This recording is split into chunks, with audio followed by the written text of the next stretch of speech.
right? I'm going to give you guys the crash course on black pine. Are you ready? This is going to be like the 120 mile an hour version, okay? Anytime we acquire a new black pine, pine strength comes from the roots. That means that if the strength comes from the roots, we've got to tell those roots where to allocate that energy, right? How do we tell the roots where to allocate the energy? Pruning? Balance the top. Balance the top. What does that mean, balance the top? Well, they're dominant on the top, so you have to make sure that the lower branches are getting as much strength as the top How do you do that? by thinning the foliage. Thinning the foliage to what? What do you Well, To the we thinnest part of the to tree. the thinnest part of the tree. To the top, yeah. Thinnest part of the tree. Mary Kay. Right? So if this is telling these where to supply all of the energy, if we've got an even number of these across the entire tree, can we feel fairly confident, although there's always variation, can we feel fairly confident that we're telling the tree to send the same amount of resources to every branch on the tree? Yes. Yes, we can. Okay? So one of the misunderstood things is that we try to control the strength of control the strength of black pines through candling, right? We think, okay, we'll pinch this as the strong ones come out and hold them back, and then we'll go back in and we'll cut some of the strong ones. It never works. We've always got this lopsided pine. I'm going to tell you this. When we first acquire a pine, we pluck it down to the weakest significant branch. Every single branch has the same foliage as the weakest significant branch, okay? First step, whenever you get it. Right? You can do that at any time of the year. It does not adversely impact the health of the tree. Come June, July, wherever you are, whatever your schedule is, we're going to cut every candle on the tree. We're going to cut weak, medium, strong, and those buds that didn't even grow. Okay? Those buds that didn't even grow. We're going to cut all of the candles. Okay? When we cut those candles, we're once again going to look and make sure that we've got an even distribution of needles. Okay? And we're going to further pluck a few more needles off at that point. Yes?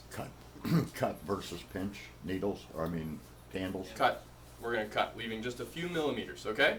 So now we've got everything cut, we've got the needles further reduced, okay? And then what do we do?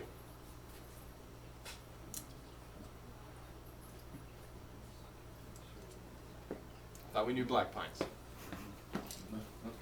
Don't be bashful, come on. Sun and fertilizer. Let it grow, yeah.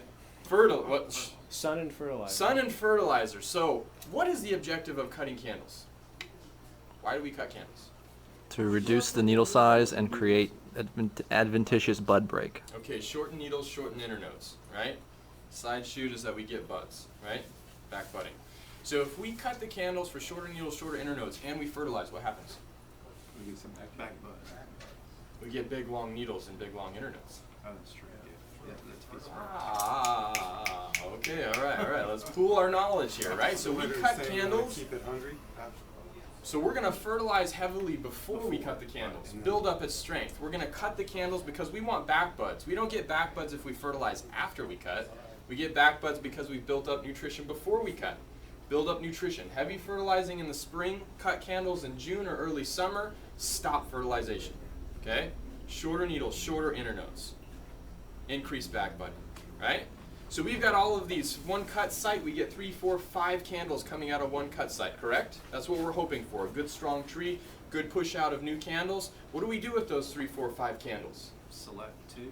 Do we? Let them grow. Let them grow? Select two. Select 2? What do you guys think? I let them grow. Let them grow. So we're looking for shorter needles, shorter internodes, right? So if we've got 4 or 5 coming out of one place and we take it down to 2, the energy that was going into 4 or 5 candles is now being put into 2. They're going to elongate, and the needles are going to get big, yeah? So we don't touch them. So we don't fertilize, and we don't touch them, all right? So we're going to let this go into fall. Now, how do we know when black pine foliage is hardened off? Fundamental science. 3 things. Color, Color. the needles. Feel. What does color mean? What kind of color? What's the color change? From a light green to a dark green. Light green to dark green. Okay, what did you say? Like the feel. The feel, and what kind of feel are we looking for? A stiffer, firmer. Okay, stiffer, firmer feel, they get sharp, Sharp. right? The tip becomes Right, pointy. sharp. Okay? What's the third one? Length. Length. Bud set. Solidification at the sheath. Okay? So when we start working on black pines and we dig into these things and we're in these new needles, if we just do a light little pull test, Okay, like little tug test. If they're not solidified, it'll come right out. If they're solid, they'll be as solid as the older needles around them. Okay, 3 things that tell us that our needles have hardened off. Once our needles have hardened off, we have to start fertilizing again. Okay, even though we haven't done any shoot thinning, excuse me, it's still early. Shoot thinning, we need to fertilize, right? Why do we fertilize in the fall? Build up strength for. Break later, the new buds will start popping up in the spring. Okay, all right, so we're building energy reserves for bud push in the spring, yeah? Build up strength, energy for bud push in the spring. So is that saying that we're fertilizing always proactively, not reactively, right? So if we're fertilizing in the spring to get a good bud push when we cut the candles in the summer, we're fertilizing in the fall to get a good bud push in the spring, we've got to be on top of our game, right? Fertilizing proactively is a fundamental bonsai concept. Okay, so now at this point, we cut the candles, we've got 4, 5, 6 shoots right now, early to mid-October, sometimes Thanksgiving, but where you guys might have your trees tucked away by then. Right now is when we would go back in and we would start selecting shoots. So we've got 4, 5, 6 shoots, we're going to take it back to 2. Okay? Once we take it back to 2 shoots, we're hoping to build on 2 lateral shoots. Do we understand this concept of 2 lateral shoots? So we've got 4, 5, 6 shoots like this. We're going to take off the bottom, we're going to take off the top, and that leaves our 2 laterals. Okay? Why 2 laterals? What does that mean? What does that mean, 2 laterals? Why? Tell me why. So we start getting it fat. Branches. Okay? Huge branches. Right. So we have 1 shoot. We cut that. We get 2. Cut those. We get 4. Cut those. We get 8. Cut those. We get 16. Right? That's 4 years. 4 years and we've got a finished pad. Right? Now, it never works out like that. Okay? Unfortunately. That's very theoretical. Okay? But you understand the concept. Okay? So lateral means that we're building that fan-shaped pad that forms the foundational structure of our branch. Okay? Always going for laterals. All right. So with this tree, we didn't cut the candles in the summer. Maybe a few got cut. We see a few small ones. Most of them are long, right? So we're not going to worry about all of that stuff. But I did want to cover that. That gives you guys the crash course. Okay. As the black pines, what's different about them? They break easily. Softer needles. They break really easily, right? That's different, unfortunately, right? Been working on red pines for the past 3 days. What else? There's one more thing. Are they as strong? No. Not as strong. Not as strong. Okay, very close, right? Black pines grow on the coast. Red pines grow in the foothills, right? They're kind of climbing up. White pines grow up in the higher elevation. If you, want, you can take it out of the tray if you want. Is the white pine branches a little bit more elegant than black pine? White pine are definitely more elegant. So are red pine though, right? So when we start talking about red pine, aesthetically it's the feminine pine. Black pine is the masculine pine. But we know red pine is not as strong, so we can't reduce the needles as much, right? So when we go through, we're talking about the same application of concept as we are for this tree over here. However, we've got to be a little bit more reserved about how many needles we take off. And here's the thing. This was cut during the summer, so we do see that we've got multiple shoots coming out of one location. When we go back in and we reduce this down to the weakest point on the tree, because we've got to balance the distribution of energy now, we always need to leave some of these older needles. Okay, we can't ever remove all of the older needles, right? It also means that we have to reduce some of the newer needles. Okay? So when we start talking about plucking needles, old needles have a function, new needles have a function. What's the old needle function? Gather solar energy. Okay, still photosynthesizing. Why are older needles important? So the younger needles, this is a new surface area, it hasn't been around, it hasn't been jaded by the full year of their experience in the harsh world and environment, right? These are photosynthetically superior, the new needles. Why do we need to leave old needles? Do they retain water better? Maybe have a new buds come out. Okay, they may have new buds, hormones, right? Older needles have a lot more hormonal activity and dictation of hormonal activity at the tip than the newer needles do, okay? So if we go through and we removed all of the older needles, every year the tree is going to get weaker and weaker and weaker. And we would see that by getting smaller and smaller and smaller needles, which we think, great, we're doing something good, we're getting smaller needles until we start losing branches, until the tree becomes ultimately unhealthy, until all of a sudden we lose our tree, right? So we want to make sure that we maintain a needle size on these black pines, red pines, that is correct for the size and proportion of our tree.